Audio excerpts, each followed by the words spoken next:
একটা অদ্ভুত খবর আমার সামনে পড়েছে। দেখেন, ভারত বাংলাদেশ সম্পর্ক ডক্টর মোহাম্মদ ইউনূস একেবারে নিজের হাতে, বলতে পারেন নিজের হাতে সুচারুভাবে নষ্ট করেছে এবং চেয়েছে একরকম মানে এমন উস্কানি দিয়েছে যে ভারত বাংলাদেশ ইন্টারফেয়ার করুক, ভারত বাংলাদেশের সেনা অভিযান চালাক, ভারত বাংলাদেশের উপরে হানা দেখ, তাহলে ভারতের সাথে সে খুব খেলতে পারবে। এবং তার যে বন্ধুরা, ইউনূসের বন্ধুরা, সে পাকিস্তানে বসে আছে, তারা স্বপ্ন দেখছিল যে এই পূর্ব উইং থেকে, পূর্ব ফ্রন্ট থেকে ভারতের সাথে যুদ্ধ হবে। মানে একদিকে বাংলাদেশকে কাজে লাগাবে, আর একদিকে পাকিস্তান, পূর্ব পাকিস্তান পূর্ব পশ্চিম থেকে ভারতে হামলা করবে, আক্রমণ করবে। এবং এইখানে মদদ দিয়ে গেছে তুরস্ক সহ ডক্টর ইউনূস এবং তার সাঙ্গপাঙ্গরা।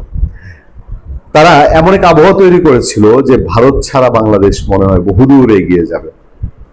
ক্ষমতা থেকে যাওয়ার পরেও আসিফ নজরুলের মতন একজন এই বাংলাদেশের মবের স্রষ্টা, জনক, মবের পৃষ্ঠপোষক, সে দম্ভ করে বলে যে আমাদের ভারতকে দেখিয়ে দেওয়া প্রয়োজন ছিল যে আমরা যে মেরুদণ্ড সোজা করে কথা বলতে পারি।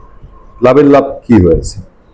আজকে যে মহাসংকট, মহাবিপদ, এই মহাবিপদে ভারত যদি ডিজেল না দেয়, ভারত যদি তেল না দেয়, ভারত যদি অর্থনৈতিক সহযোগিতা না করে, এই বাংলাদেশের পক্ষে কি টিকে থাকা সম্ভব? এই ভারত যদি সহযোগিতা না করে, পৃথিবীর আর কোন দেশ তার কি সুযোগ আছে ভারত যেভাবে আমাদেরকে হেল্প করবে সেভাবে হেল্প করতে পারে? যাই হোক, ফারাক কেটে গেছে এবং বিএনপি সরকারের শুভবুদ্ধির উদয় হয়েছে। তারা এর আগের টার্মের মতো ভারতের সাথে সম্পর্কটা এলোমেলো না রেখে অন্তত দুই পক্ষ থেকে এখন আলাপ চলছে যে সম্পর্কটা আগের চেয়ে অন্তত একটা গ্রহণযোগ্য জায়গায় আসুক। দুই পক্ষই চেষ্টা করছে, ভারতও চেষ্টা করছে তার নিজের স্বার্থে, বাংলাদেশও এক দুই ধাপ এগিয়ে আসছে। কিন্তু এই সময়ে এই খবরটা আমার কাছে একটু খটকা শুরু করে, খটকার জন্ম দেয়। বিবিসির মতন পত্রিকা তারা লিড করেছে খবরটায়, ঈশ্বরের কাছে প্রার্থনা করি যাতে ভারত আর বাংলাদেশের সম্পর্ক না শোধরায়, বললেন আসামের মুখ্যমন্ত্রী। বিষয়টা কি? ভারতের উত্তর পূর্বাঞ্চলীয় রাজ্য আসামের মুখ্যমন্ত্রী এক সাম্প্রতিক সাক্ষাৎকারে বলেছেন যে তিনি সবসময় ঈশ্বরের কাছে প্রার্থনা করেন যাতে ভারত আর বাংলাদেশের সম্পর্ক উন্নতি না হয়। তার কথায়, আমি তো সকালে সবসময় ঈশ্বরের কাছে প্রার্থনা করি যে পরিস্থিতি ইউনূসের সময় ছিল সেটাই থেকে যাক, সম্পর্কের উন্নতি যেন না হয়।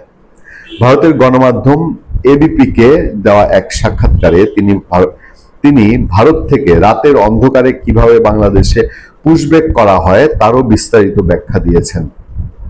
মিস্টার বিশ্ব শর্মার কথায়, বিএসএফ কি করে, কখনো 20, 30 বা 40 দিন, কখনো 10 দিনের মতো নিজেদের কাছে রেখে দেয় যাদের পুশব্যাক করা হয় তাদের। যখন বিডিআর থাকে না, সেখান দিয়ে ধাক্কা মেরে পাঠিয়ে দেয়। বাংলাদেশের সীমান্তরক্ষী বাহিনীর নাম এখন বিজিপি হলেও পূর্বের নাম বিডিআর বলেই উল্লেখ করেছেন তিনি। রাতের অন্ধকারের সুযোগেই যে এভাবে পুশব্যাক করা হয় সেটা জানিয়েছেন তিনি। আসামের মুখ্যমন্ত্রীর এই সাক্ষাৎকারটি গত 15 এপ্রিল সম্প্রচারিত হয়েছে, তবে তার কিছু অংশ সোমবার থেকে সামাজিক যোগাযোগ মাধ্যমে ছড়িয়ে পড়েছে।